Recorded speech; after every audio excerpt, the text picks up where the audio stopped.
Welcome to the On the Line podcast. I'm Digit Murphy, along with Joseph Pasek.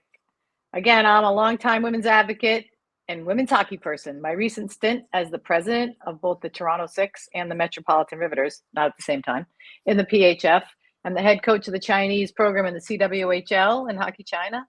And lastly, the Boston Blades makes me uniquely qualified to talk about women's hockey.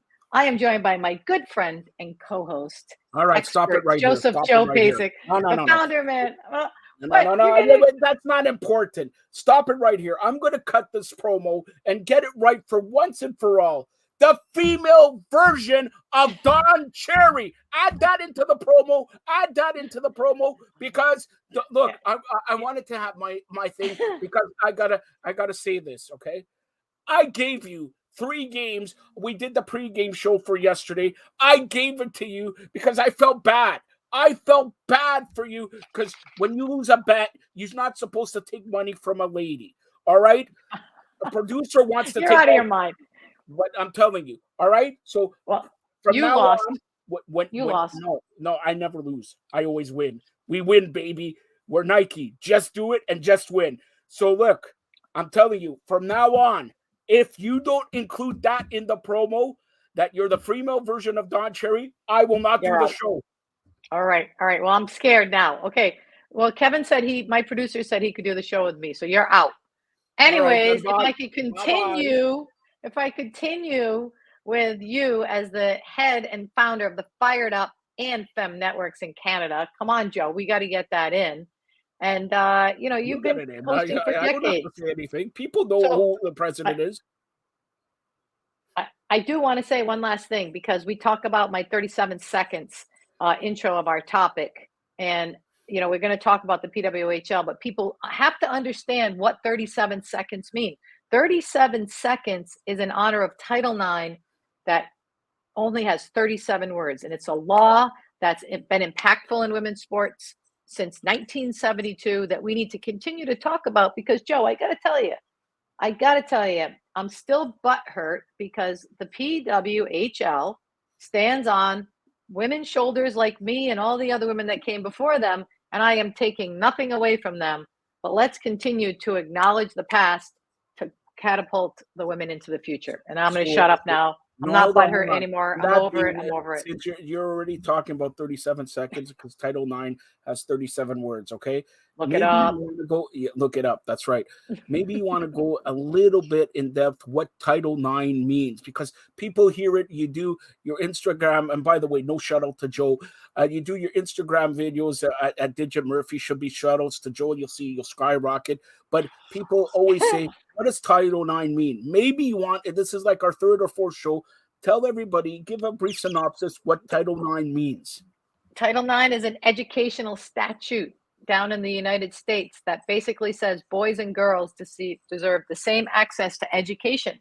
So what people don't understand, Joe, is Title IX doesn't have anything to do with sports. But because sports activities fall under a federal mandate for equal access to education, now if you have a boys team in women's hockey, you should have a girls team, okay? And I just want to go back to that, okay? We talked about it the other day. In Minnesota, without Title IX in 1993, without that federal funding that came in to build the arenas, we would not have the 13,000 people that attended the first game. Last night, the crowd in Minnesota was a little more sparse. I think they were in 5,000, but I mean, it's still a good amount of people watching girls and women's hockey, and I attribute that all to Title IX. There's your little synopsis, Joe. Good for you. There you go. There you go. Because everybody was look it up. Always asked, look it up and everything like that. Title IX and for you and seriously, for those people who want to know more about Title IX, seriously, look it up because you'll be enthralled on what you read there. Title IX and 37 seconds, 37 words in Title IX. That's why Digit always says it. But Digit, before we look at ahead and back, the 3 stars of the PWHL inaugural first week there, all right? But I'm you know what? I'm going to throw it in there. I don't care. I need first of all, how's my hair? The Revlon, all right? I need a Revlon. Okay, looking good. So 4 stars. Forget about 3 stars. Sarah Nurse for the best hair in hockey. Forget about ladies hockey. Best hair in hockey. Right. Revlon commercial. By the way, Revlon, if you want to speak to our producer, I need some hair products and everything like that. Even the gold touch up a little gray, But anyways, the 3 stars. Go ahead, Didge. So we had for Minnesota, 3 stars were, I got it right here. Oh my God, Taylor Heinze, unbelievable. Nicole Hensley, the goaltender, and Kendall Coyne Schofield. I think it's really funny that in Minnesota, all of the Minnesotans were the stars. But I cannot believe how good Taylor Heinze is. Like, she's insanely good. Her shot is so fast. Yeah, number 1 pick. And then Natalie Darwitz, she knows what she's doing. A lot of players from the WCHA too on the Minnesota team. You see them; they're big players. They bang. They're physical. They're explosive. I got to say, I thought that Toronto, when I saw the roster, I thought they'd be a lot better. I picked them and Montreal to be in the finals, but now I'm not so sure. I think Minnesota's going to be the one that's going to be the team to beat. All right, you talked about this game, and you lost. By the way. No, I called 4-1. Wait a minute. 4-1. It was 3-1. Listen, 3-1, 4-1, 8-1. Who cares? The story of this game. Was who scored for Toronto. Who scored for Toronto? Sarah Nurse. That was a nice shot. Good. Wait, hold on. It was a good shot and all that, but the story wasn't the goal. Was her hair afterwards, man? She needs that Revlon commercial. All right. We'll talk about the hair. Stop being a sexist. No talking about girls' hair. No. Okay, here. The other game, and I love her name. You know who I'm talking about? Marie-Philippe Poulin had the first ever hat trick. No, it wasn't the first ever. Grace Zumwinkle scored one the other day. It was the second. She got 2 goals. Nope. Go back on your. We'll have to have Kevin. Kevin can fact check you. Our producer can fact check you. Yeah. Maybe our producer could fact check it. But who was the second? The second star of the game was none other than our little Toronto 6 Elaine Choo Choo Train Chuli. That's why I wore this shirt. I wore this shirt right here, Toronto 6, because of Choo Choo. And she's not a national team goaltender, but guess what? She got the job done. She held them in early. It was a great game. New York had the pressure on. Carpenter was, of course, a force. Emma Woods, her teammate, actually ran Chuli over. I was laughing. But at the end of the day, Chuli, goalies win games. Elaine Chuli, she's a gamer. And I think she earned a lot of respect from her coaching staff and from the Team Canada staff, because you look at all these coaches, Joe, all these coaches in the PWHL, besides for Ken Klee, who is not in Team USA anymore, they're all in the Canadian system. Let's bring some attention to that. All of them are in the Canadian system. So this is a Canadian league. I'm going to start calling it the CWHL instead of the PWHL. How about that?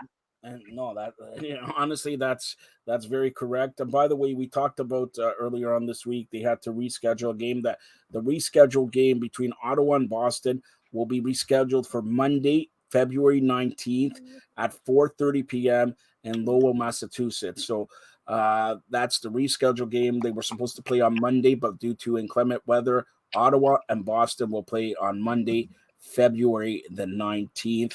And by the way, Toronto is back at it this Saturday, January 13th, 1 p.m. Manatee Athletic Center, formerly Maple Leaf Gardens. And, we're getting a snowstorm here. They're saying it's going to be very bad Friday night and Saturday. So keep watching your local listings if the game gets postponed or whatever. But here, I'm going to go on a limb here. Not really. Wait. I'm always right. You're not right. I'm always right. I was going to do listen, if you're going to do this, then I got to do the DraftKings promo. If you're going to start betting, I got to do that first. It's part of the whole deal. You got DraftKings in the background. They're a sponsor. Okay. We know hockey games move fast, but with DraftKings Sportsbook, an official sports betting partner of the NHL, you can score faster than anything happening on the ice. This week, new customers can bet $5. That's it, $5, and get $200 instantly in bonus bets. DraftKings, download the DraftKings Sportsbook app with the code THPN. New customers best just $5 on the NHL and get 200 instantly in bonus bets. Only in DraftKings Sportsbook with code THPN. The crown is yours. Gambling problem? Call 1-800-GAMBLER or visit www.1800gambler.net. In New York, call 877-8-HOPE-NY or text HOPE-NY 467-369. In Connecticut, help is available for problem gambling. Call 888-789-7777 or visit ccpg.org. Please play responsibly. On behalf of Boot Hill Casino and Resort in Kansas, 21 plus, age varies by jurisdiction. Void in Ontario. Bonus bets expire 168 hours after issuance. See dkng.com/hockey for eligibility and deposit restrictions, terms, and responsible gaming resources. NHL and the NHL Shield are registered trademarks of the National Hockey League. Copyright NHL 2024, all rights reserved. Oh my goodness. All that right, is T, a take a break here. giant. I need a break. I'll you carry go. the show from now on. You THPN need to, but we need to do the Hockey bet. Podcast Network. No, all right, what's the bet? What's the bet, though? I'm We going gotta to do give the it bet. to you. Relax. I'm giving you time to relax here. You're watching On the Line, featuring the female version of Don Cherry, Digit Murphy, and of course yours truly, the president of Provinces Canada, president of Fired Up Network Femme. Also, and THPN means the Hockey Podcast Network, where you're watching our show right now. Now, I'm going to tell you the bet. All right, I'm going to tell you the bet. Saturday, January 13th, Toronto is back at the Matterley Athletic Center, formerly Maple Leaf Gardens, all right, to take on Ottawa. Guaranteed, the president speaks, guaranteed win day for Toronto. Guaranteed win day. And I'll even go one further. If they lose to Ottawa on Saturday, the next show, our producer will be joining you. I'll take the rest of the week off, do double shifting, comb my hair, get Revlon, anything like that. I'm telling you, Toronto will not so lose. Wait. Okay. So your bet is that our producer has to work more. No. Your bet should be. My bet is Toronto will win. What do you say? I say Toronto's losing. I say Meli-Philippe Poulin is going to come together. They're not even playing Montreal. They're playing Ottawa. I thought you said, sorry. Ottawa. Ooh. No, I don't know. I might have to take. I bet Toronto. All right. You got to go with Ottawa. Oh, man. Okay. I'll take Ottawa. I think that Ottawa is going to come back strong. They lost in the first round to Philippe Poulin. So I think they're going to come back strong and they're going to win 3-2. 3-2. That's my number. 3-2. All right. And also Saturday, first of all, Toronto's game's at 1 p.m. Saturday, we got Boston and Montreal, a big rivalry. Who you got in this one?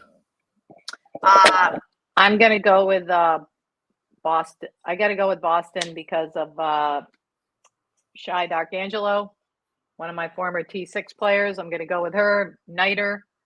I do know that it's going to be tough because Marie-Philippe Poulin to be good, but I'm going to go with Boston.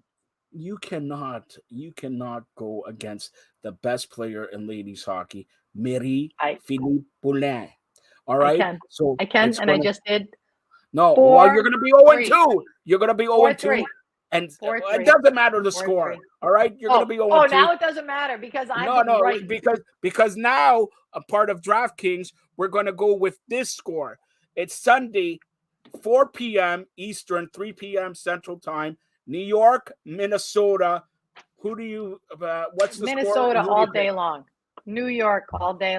Minnesota all day long over New York. I don't know if you know this, but I know New York is going through some trouble. They can't get their players visas or something. I was listening to the GM the other night, so they're down a couple players, and Minnesota is freaking good. I'm going with Minnesota, and not only are they going to beat them, they're going to beat them 5-1. Smoke them. That is I was going to say 5-1. I was going to say 5-1. I was going to you say didn't. Minnesota. So 6 goals. I'll say, you know what? You say 6 goals. I'll say 7. 5-2. 5-2. Yeah. Okay.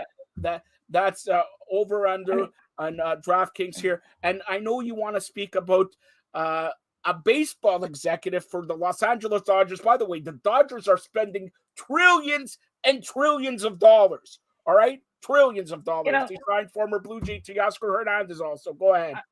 I've been thinking about this. Stan Kasten said on his last interview when I was watching them, I believe it was a Boston game, about the collective bargaining agreement and how the way he said it to me was a little interesting. He said the players really wanted a collective bargaining agreement to feel professional. I don't know about you, Joe, but last time I checked, that's not why you get a collective bargaining agreement. You get a collective bargaining agreement, a CBA, so that you can actually get something out of it. And, to sign an 8-year deal, to me, puts that many players on hold with negotiations for 8 years. So it seems like a little handshake buddy deal between the players and the management that just really kind of flies in the face of what a CBA really is. I don't know what you think. That is my question here, and I defer to you because you've been in the boardrooms, you're coach and president and everything, head poobah of everything here.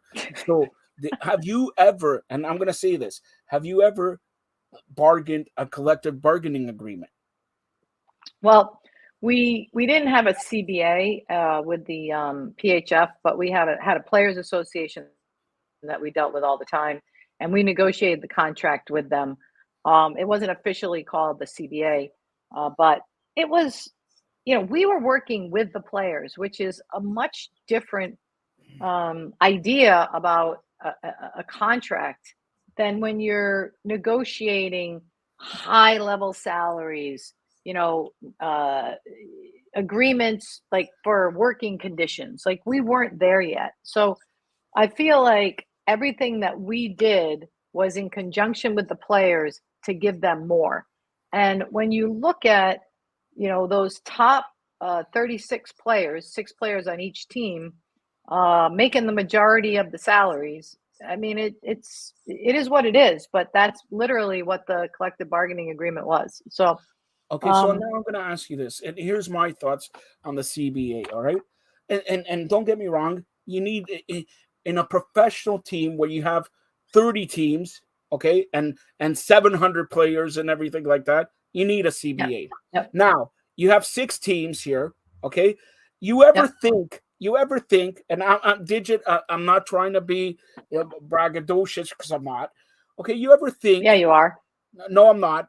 You ever think that you start off a league, you need to know what the name of the cup is? That's number one before a CBA. You need to know the names of the teams first. The Toronto 66ers doesn't fly with me. All right. Then you work your way to a CBA. Then you work, well, Sarah Nurse, you're working for Toronto Torch. Okay. Then instead of Toronto, whatever's. Okay. It's fundamentally, they go, well, the players need us a CBA. Well, don't you think you play hockey? Yes. They play hockey to make money, but they play hockey for the love of the game. So when you talk to, and I don't want to compare male, female, NHL, PWHL, but when you talk about NHL, what's your goal at the beginning? Our goal is to win the Stanley Cup.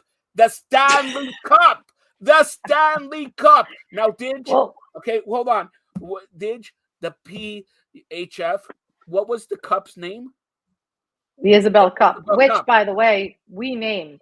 We got to get into this because the NWHL originally was the idea of a few of us, which was myself, Aranda Kirby, Danny Ryland, and Winnie Brote. And that was the name that we came up with when we were working on it. And then Danny pieced out and started her own league. But we had the Isabel Cup, and we had the history behind it. And, this is the iterations of women's sports, the growing pains that have happened that no one wants to acknowledge. And, we're just going to keep telling the truth on this show, Joe. That's what we're going to do. That's why you said one thing that struck here. You talked about the history when you named the Isabel Cup, right? So Hmm. again, when they start this PWHL, and we're all, hopefully it succeeds and everything like that, but this PWHL again is what's this on the backs of what? We're starting a new league, the Fired Up Network League. Come, there's nothing here. Oh, but we got so many players. We signed this. We have a collective They have bargaining money. agreement. They Joe, have what's the money. team called? They have Nobody's. money. They have money, Again, though. exactly my point. I was going to say this. They have a guy who opened up the wallet. Who Yeah. opened up the wallet and really opened up the wallet. Then opening up the wallet, and we talked about this last show, was sponsorship from Air Canada and Rogers and everything like that. And even I believe this week they signed another big sponsorship deal with a distillery group there. I'm gonna get it to now. Yeah, I saw that. I saw Woody that. Creek, I Woody wonder. Creek Distillers. Yeah, and again, I want to know what these numbers are, because I remember back when we were in the PHF when I first got there, we were quote unquote this early days. I want to say season 5 or 6. It was a couple of sponsors that was just in kind stuff. So, it's interesting to see how they come out with these numbers, but are they big? I was really excited to see the Air Canada though and Canadian Tire. I'm sure those are big ones. Distillery, I can only hope that it's big. And is it in the US, right? I mean, why isn't it Budweiser, right? Why isn't it Coors? Why isn't it Molson? So my 2 cents. And one last thing I'm going to say, I'm doing a broadcast for the women's high school hockey game this Wednesday in Rhode Island, and I was interviewing some of these young ladies, and I said, about the PWHL, and they're like, "Oh my goodness, they finally have a league to play in." And I looked across the table to them, and I go, "Well," I said, "let me just tell you what I've been doing for the last 10 years is I've been working for the Professional Women's Hockey League called the PHF and the NWHL and the CWHL." And the kids looked at me and they're like, "Oh my God, I'm so sorry. I didn't know that." I said, "That's not your fault, you know, but it's where we're at." And we always said that if someday television would give us the exposure that we needed, this was even the years that we were doing it, 2012 all the way up until now, had those television networks, had someone noticed us, we'd be in the same situation. So good for them. And I just hope, honestly, Joe, I want them to sustain. That's the biggest issue in women's sports. How do we sustain, and how do we make money? Because it is a business. And finally, get this is a hockey term. I'm gonna do the wraparound. Remember, to sustain, we gotta be people gotta go attend these games. Yes, you talked about Minnesota going from 13,000 to 5,000. 5,000 is still good, but when you reach a Yep. peak 13,000, go instead of 13,000, go for 11,000, not back down to 3,000. Then Well, sustain it. the issue is, and I'll say this, I always have said this, is the audience for women's sports is different than men's sports. And the audience for women's sports is the families, it's the little girls, I don't want to say it's more wholesome, but you don't have lots of those fans that go to men's games that tailgate and drink a lot of beer and are real fans that are taking their shirts off. You don't have a lot of that, right? So if it's really hard to sustain a family oriented environment in so many games on weeknights when these kids have their own games to go to, when they have school to go to the next day. So I think that those are some of the things that folks like Stan who are in men's sports are going to run into, not understanding who the audience is. Now, kudos to them if they can get some beer sponsors and get like more men watching that, are real fans and taking their shirts off and painting their faces. No. Like, I look forward to that. I'm going to tell you, and we'll close it out with this, okay? I'm turning 50 years old, but when I was growing up in the, let's say, early 80s, mid 80s, there was a Maple Leaf Gardens had obviously the Maple Leafs, but Toronto Marbles, not the Marlies, because Marlies they switched it. It's Toronto Marbles. It's was great hockey. They played them Friday, Saturday, Sunday, 1 p.m. and then they refreshed the ice again. And Maple Leafs used to play Saturday nights at 8 p.m. And one ticket got you to see the Marlboros and the Maple Leafs.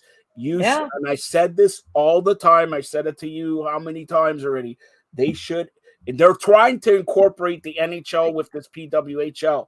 And Minnesota is a great example. They're playing in the Minnesota Wilds arena. Right. Incorporate. Right. I know sometimes you got to play during the week, Monday, Tuesday, Wednesday, or whatever. But on the weekends, that's when they mostly play the games. Incorporate it with the NHL teams. Play at 1, 2 p.m. so the kids could go. You're not going to do a doubleheader with the kids 4, 5, 6, 7, 8, but you're going to have them 1 o'clock, watch the ladies, and then if they're a little bit older, you get 20% off playing a Maple Leaf ticket or whatever. Watch the Maple Leafs. If they do that, and again, another thing, and I'm going to harp on this, and we'll close it out. For God's sakes, the All-Star game is in Toronto. It's at the Scotiabank Arena. Why isn't Marie-Philippe Poulin playing with Sidney Crosby, Connor McDavid, Austin Matthews, Sarah Nurse playing with William Nylander to see who has the better hair? Get it? So, look, I'm telling you right now, Gary Bettman, I know you watch the President of Provinces of Canada, all right?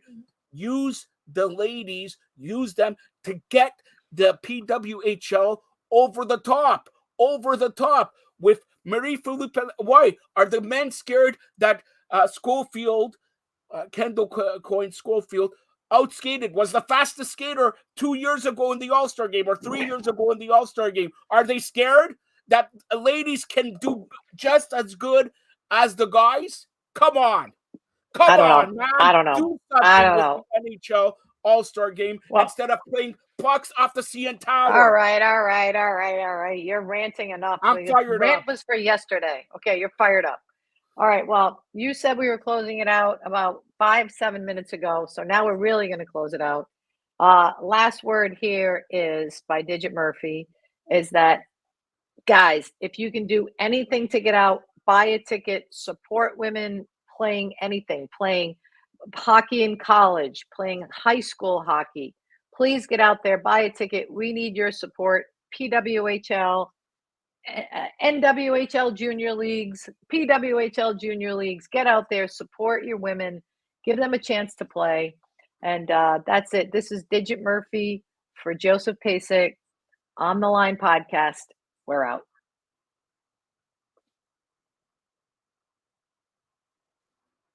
How's that? And recording? Kevin? He can cut that.